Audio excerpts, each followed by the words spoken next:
আসসালামু আলাইকুম। চতুর্থ শ্রেণীর সুপ্রিয় শিক্ষার্থীবৃন্দ, আশা করছি তোমরা সকলে ভালো আছো। তোমাদের বাংলা বইয়ে নতুন করে একটি গল্প সংযুক্ত হয়েছে টুনুর কথা নামে।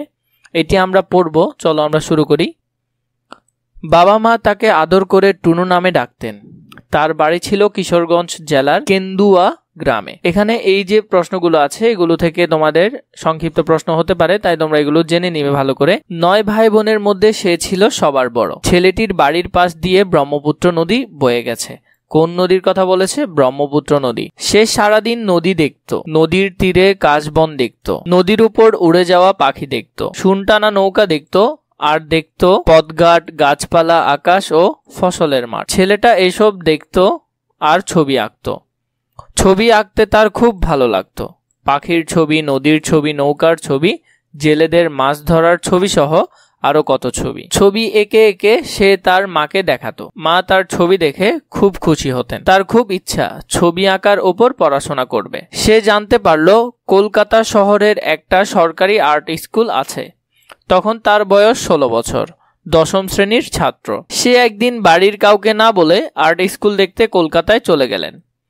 ফিরে এসে বাবা মার কাছে বায়না ধরে বসলো সে কলকাতা আর্ট স্কুলে ভর্তি হবে। ছেলের আবদারে বাবা মা চিন্তায় পড়ে গেলেন। 9 ভাই বোনের মধ্যে ছেলেটি ছিল সবার বড়। তার বাবা পুলিশের সাব ইন্সপেক্টর। সরকারি বেতনে এত বড় পরিবার চালাতে তাদের হিমশিম অবস্থা। তবু ছেলের আগ্রহ ও জেদকে উপেক্ষা করতে পারলেন না মা। তিনি তার গহনা বিক্রি করে ছেলেকে কলকাতা আর্ট স্কুলে ভর্তি করিয়ে দিলেন। কলকাতায় অনেক কষ্টে তার দিন কাটতে লাগলো, কিন্তু সে ছিল ক্লাসের সেরা ছাত্র। আর্ট স্কুলে সব শিক্ষক তাকে খুব পছন্দ করতেন। আর্ট স্কুলের পরীক্ষায় সে সবার চেয়ে ভালো করলো। সেই ছেলেটি পৃথিবীর বিখ্যাত শিল্পী জয়নুল আবেদিন। তাকে আমরা শিল্পাচার্য নামে ডাকি। পড়াশোনা শেষ করে তিনি কলকাতা আর্ট স্কুলে শিক্ষক হিসেবে যোগদান করেন। বিভিন্ন পত্রপত্রিকায় তার ছবির খবর ছাপা হতে থাকে। একবার সারা ভারতের ছবি প্রদর্শনীতে তিনি সোনার মেডেল পুরস্কার পান। তখন বাংলা 1350 সাল। সে বছর অনেক বড় দুর্ভিক্ষ হয়। জয়নুল আবেদিন তখন দুর্ভিক্ষের ছবি আঁকেন, অনেক অনেক ছবি। সেই সব ছবি দেখতে দেশ বিদেশের মানুষ এদেশের দুর্ভিক্ষের কথা জানতে পারেন। 1970 সালে তিনি দুটি বিখ্যাত ছবি আঁকেন।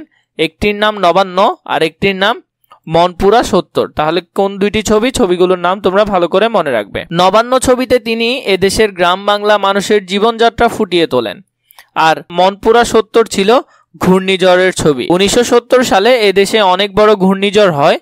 মনপুরা 70 ছবিতে তিনি সেই ভয়ঙ্কর ঝড়ের রূপ আঁকেন। এছাড়া বিদ্রোহী, মই টানা, গুণ টানা, গায়ের বধূ ইত্যাদি তার বিখ্যাত ছবির নাম।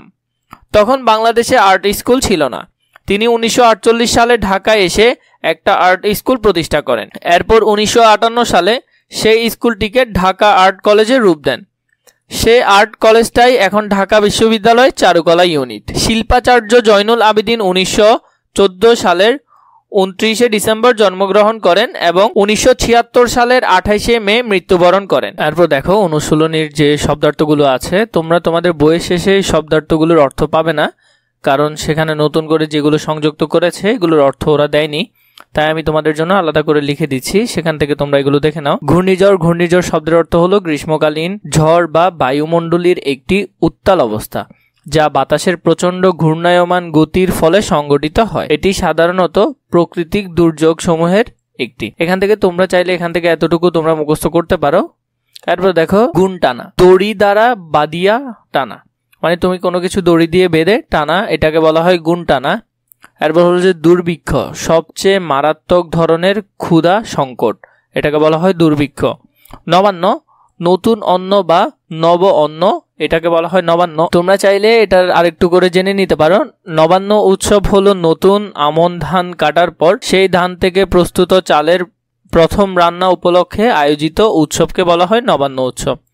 এরপরে শব্দার্থটি দেখো। বিদ্রোহী, সরকার বা অন্য কর্তৃপক্ষের বিরুদ্ধে প্রতিরোধ করা বা জেগে ওঠা, বিশেষ করে অস্ত্রের জোরে, এটাকে বলা হয় বিদ্রোহী। এরপর দেখো এখানে যে শূন্যস্থানগুলো রয়েছে এগুলো আমরা যদি দেখে নিই। প্রথমটি হলো জয়নুলের বাড়ির পাশ দিয়ে কোন নদী বয়ে গেছে? কোন নদী বয়ে গেছে? সেটি হলো ব্রহ্মপুত্র নদী। 1970 সালে তিনি দুটি বিখ্যাত ছবি, একটি হলো নবান্ন আর একটি হলো মনপুরা 70 আঁকেন। মনপুরা 70 ছিল ঘূর্ণিঝড়ের ছবি। এগুলো সবগুলোই আমরা তার যে গল্প ছিল সেটিতে দেখেছি। 1948 সালে ঢাকায় তিনি আর্ট স্কুল প্রতিষ্ঠা করেন। শিল্পাচার্য মৃত্যুবরণ করেন 1976 সালে। 3 নম্বরে বলেছে জয়নুল আবেদিনের সংক্ষিপ্ত জীবনী রচনা করি। এখানে আমরা জয়নুল আবেদিনের কিছু তথ্য পূরণ করব। চলো আমরা দেখে নিই। নাম হলো জয়নুল আবেদিন।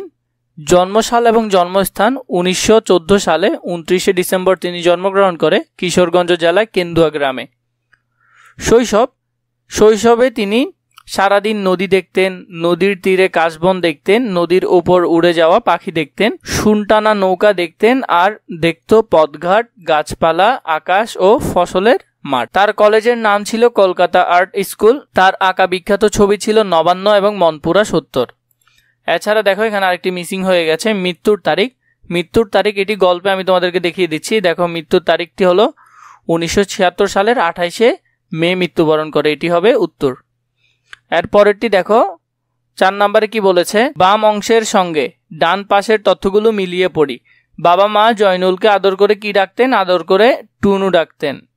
তাহলে এটির উত্তর হবে এটি। জয়নুল কাউকে না বলে কলকাতায় যান 16 বছর বয়সে। দেশে বড় রকমের দুর্ভিক্ষ হয় 1350 সালে। তার বিখ্যাত ছবি হলো বিদ্রোহী, নবান্ন, মনপুরা 70। বিভিন্ন কালার দিচ্ছি যাতে তোমাদের মিলাতে সুবিধা হয়। ঢাকায় আর্ট স্কুল প্রতিষ্ঠা করেন 1948 সালে।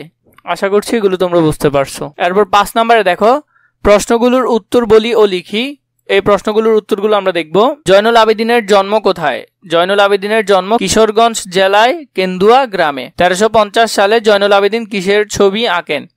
জয়নুল আবেদিন তখন দুর্ভিক্ষের ছবি আঁকেন। নবান্ন ছবিতে কি ফুটে উঠেছে? এদেশের গ্রাম বাংলা মানুষের জীবনযাত্রা ফুটে উঠেছে নবান্ন চিত্রতে বা ছবিতে। কত সালে তিনি আর্ট স্কুলকে কলেজে রূপ দেন? 1958 সালে তিনি আর্ট স্কুলকে কলেজে রূপ দেন। জয়নুল আবেদিনের বিখ্যাত ছবিগুলো কি কি? তার আঁকা বিখ্যাত ছবি নবান্ন, মনপুরা 70। আশা করছি এই উত্তরগুলো তোমাদের কাজে আসবে। এখান থেকে তোমরা চাইলে লিখে নিতে পারো বা নোট করে নিতে পারো। এবার দেখো 6 নম্বরে কি বলেছে, বড় হয়ে কি হতে চাই সে সম্পর্কে 5টি বাক্য লিখি। এটি নিয়ে তোমরা চাইলে এখান থেকে এটি লিখতে পারো। আমি প্রায় বড় কিছু অর্জন করার এবং জীবনে একজন সফল ব্যক্তি হওয়ার স্বপ্ন দেখি। আমার সবচেয়ে বড় স্বপ্ন হলো ডাক্তার হওয়া। আমি একজন মহৎ ডাক্তার হতে চাই এবং গরিব দুঃখীদের বিনামূল্যে চিকিৎসা দিতে চাই। আমার চাচা একজন সফল ডাক্তার এবং সব সময় তার রোগীদের যত্ন সহকারে চিকিৎসা করেন। এই আনসারগুলো তোমরা চাইলে এখান থেকে কালেক্ট করে নিতে পারো। আশা করছি এটি তোমাদের কাজে লাগবে।